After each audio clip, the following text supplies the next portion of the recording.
Millions of people build vision boards, repeat daily affirmations, and vividly imagine their perfect lives.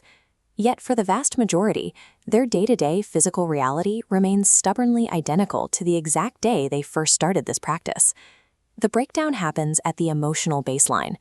People practice these manifestation techniques from a profound state of lack. They are projecting an image of success, while simultaneously broadcasting the feeling of desperately wanting or hoping for that success to arrive. To understand why this fails, look at the definitive text on the subject, Joseph Murphy's The Power of Your Subconscious Mind. Murphy explains that the subconscious isn't a judge or a philosopher. It is a literal, mechanical executor that never argues with the data you feed it. When your conscious mind obsesses over a goal with the intense desire of, "I need this," you hand the subconscious a specific set of instructions. It translates that feeling of yearning into the undeniable fact that you currently do not possess the object of your desire. This diagram illustrates the resulting feedback loop. Your conscious desire feeds directly into a subconscious interpretation of lack. Because the subconscious always acts on its programming, it outputs a physical state of scarcity.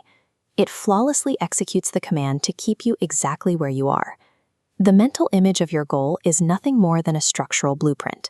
It maps out the shape of what you desire, but remains completely empty of the energy needed to compile that idea into physical existence. Operating from a state of wanting ensures you stay deprived. To actually materialize a physical outcome, you have to adopt a specific frequency, one that convinces your internal machinery that the event has already happened. Take a look at these mental images for what they truly are. On their own, they are just static forms. Without an emotional charge, these visualizations remain hollow and completely inert. Emotion is the engine, the creative life force that floods into that static blueprint, turning an empty idea into something with weight, density, and momentum. Consider the biology of thankfulness. In any other context, gratitude is a reaction to an event that has already been finalized. You don't feel thankful for a meal until it is served.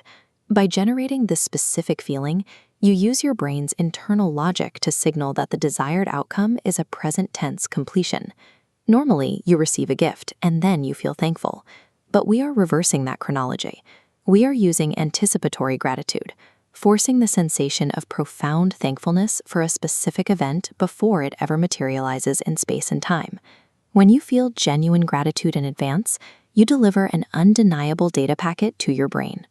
It registers that the transaction is completely finished, the work is done, and the desired object is already in your possession.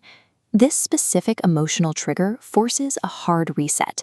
It completely overwrites the desperate, grasping frequency of wanting with the absolute, unshakable peace of ownership.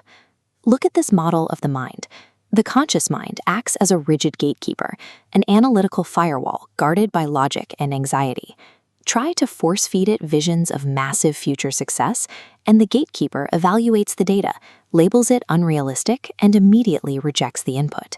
But gratitude acts as a neurological bypass. The brain is incapable of fearing a threat while simultaneously believing a profound gift was safely received. This thankfulness generates total emotional trust. The defensive logic shuts off, and the conscious mind's firewall simply stands down. This exposes the core biological loophole of human manifestation. The subconscious mind has zero ability to distinguish between an factual physical event occurring in front of you and an imagined scene experienced internally with immense emotional weight. Once a visualization sneaks past the firewall wrapped in gratitude, the subconscious is forced to accept it as an absolute present-tense fact.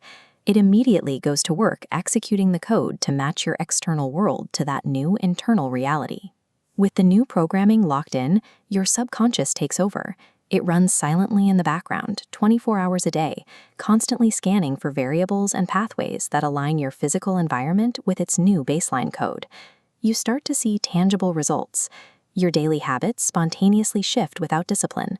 Your intuition sharpens, guiding you toward right turns instead of lefts, and you begin drawing in specific opportunities as if pulled by gravity.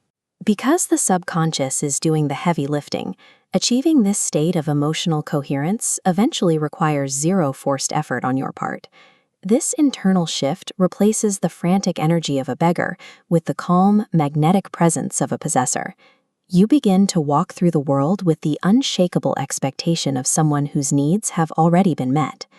Visualization serves as a rehearsal for your new reality.